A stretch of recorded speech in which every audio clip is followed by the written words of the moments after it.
Yan! Welcome to Reyna's World! Ayan, mag-unboxing tayo ngayon. Finally, dumating na din at nakuha ko na siya. Nakain ko na nga siya kahapon, natikman ko na. Yung ito. Pero of course, sinara natin ulit. Mag-unboxing tayo sa ating tsokolate. Yan, nakita nyo, mayroon siyang papel. Yan ay rice paper para to absorb moisture. Kasi nag-travel pa siya galing ng Pilipinas. Yun. Here you go. Tada!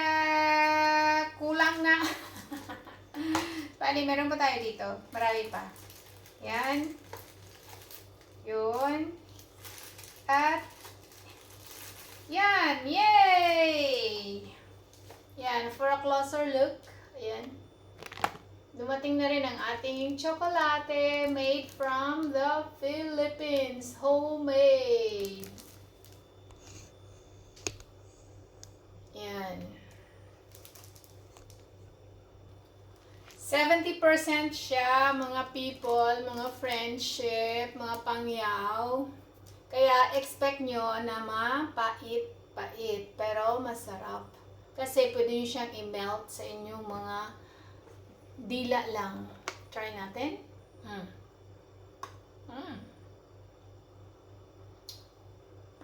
Pwede mo yan. Pwede yung sarap. Yun sa mga mataas ang sugar, okay na ito. This is very good. Sa mga matataas ang sugar, ako gusto ko lagi yung dark chocolate. Yummy! Yan o. Pwede ilagay yung champurrado. Kaya na, gumawa ko yung champurrado. Kahit ngayon nyo lang, masarap. Pang baking, okay din. Kainin siya lang, okay din. Yummy.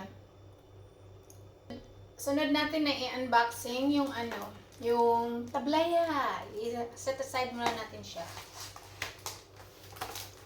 Yun si tablaya. Wow! Fully packed! Ano daw to?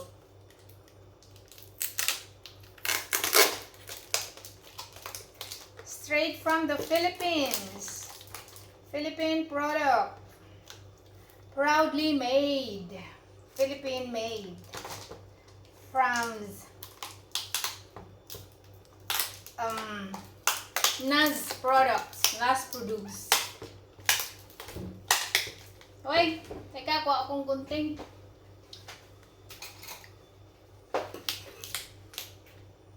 Gupitin na lang natin dito sa side.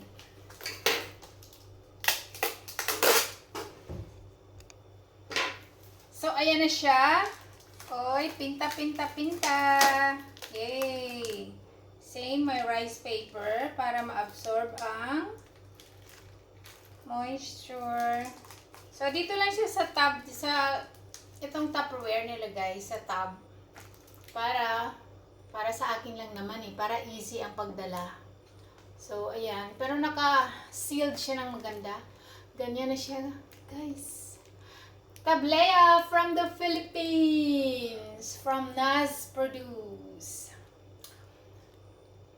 Tikman ko nga daw kung ano kapait.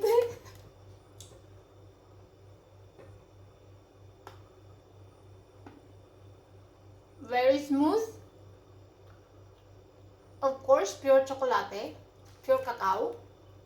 Mapait.